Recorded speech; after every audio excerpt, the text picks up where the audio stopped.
In World War II, there were many great heroes, many great generals, many great leaders of our armed forces who would fight tyranny, oppression, Hitler's Germany, Japan. One of those great heroes was my grandfather, Colonel David Lyster. This is his story. My name is David, middle initial K, last name Lyster. My retired rank is Colonel, United States Air Force, retired.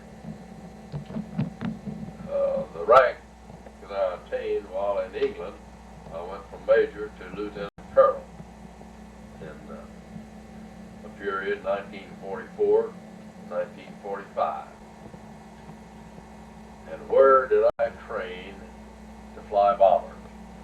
Well, to review briefly, I went through flying school in 1939, graduated in May of 1940 in Class 40B, the second class in the expansion program.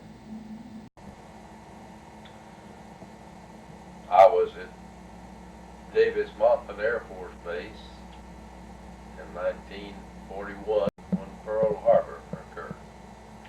In training, I went through primary, basic, and advanced. I finished from Randolph and Kelly in May of 1940.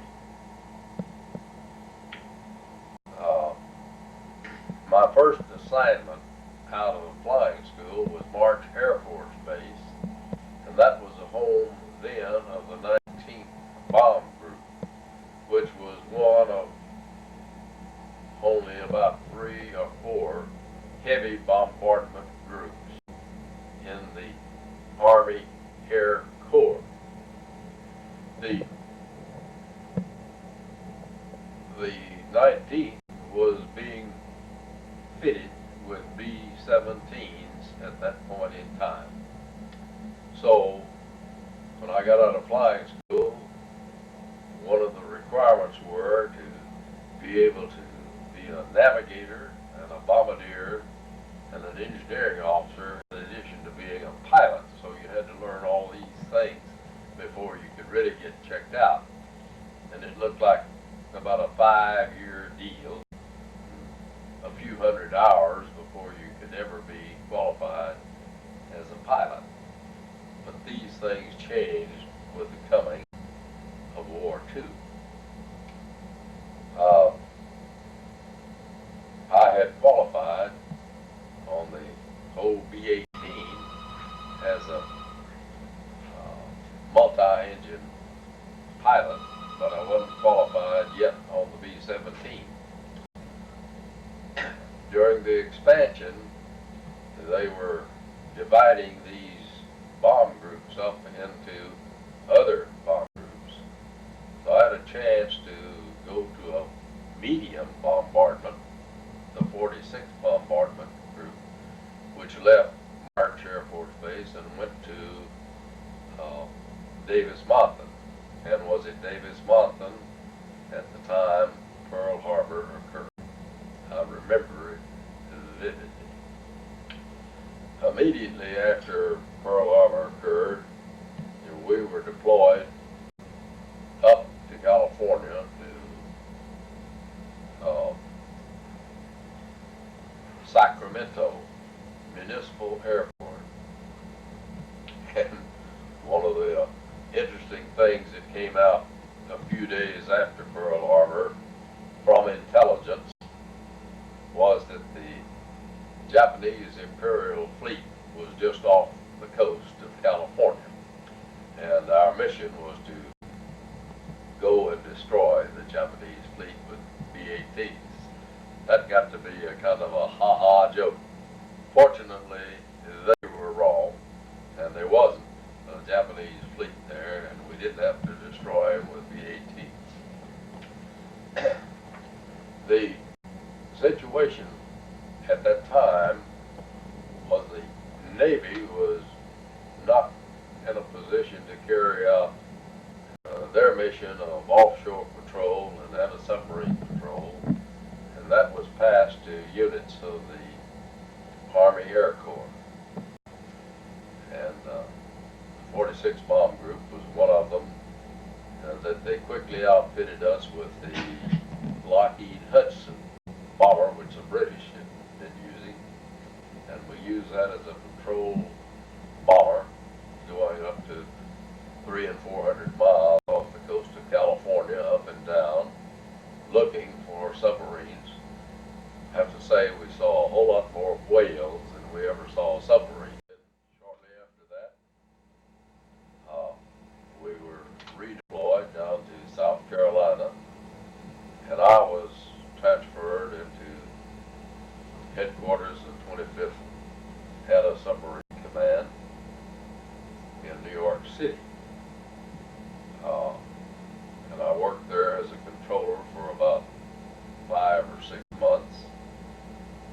During that time as a controller, I had the privilege, the pleasure, the opportunity to brief His Majesty Edward, Prince of Wales, who was on a tour of the United States finding out what was going on. So I got to brief the king who decided not to be a king, and it was a real pleasure and experience.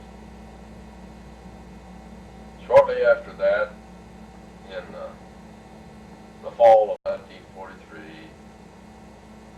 the Navy acquired enough aircraft, enough crews, that they could start carrying their mission as the offshore patrol and anti-submarine patrol, and they started releasing Air Corps units back to the Air Force or the Air Corps.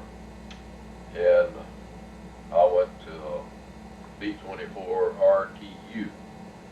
This was a replacement training unit in Savannah, Georgia, Chatham Air Force Base. Our mission was to train B-24 crews as crews to compete in combat in both the Pacific Theater and the Atlantic Theater. Most of our crews that we trained went to Italy. I had been there for quite a while in operations, and people were beginning to come back home from the war.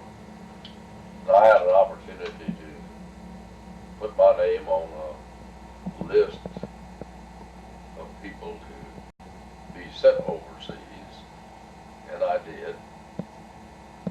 And the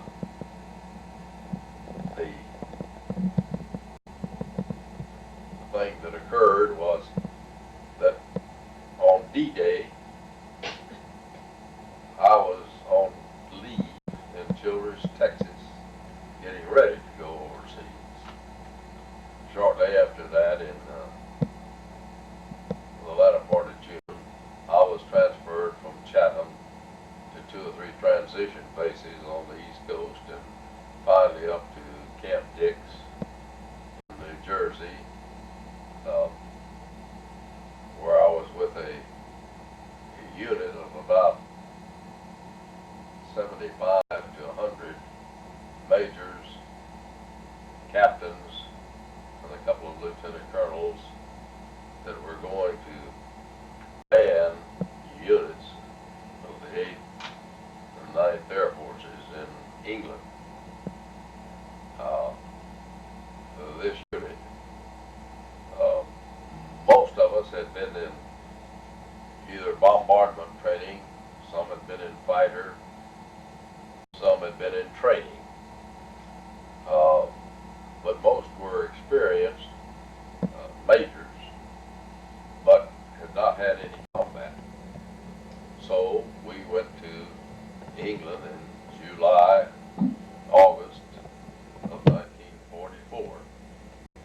The first unit that I was assigned to was the 486th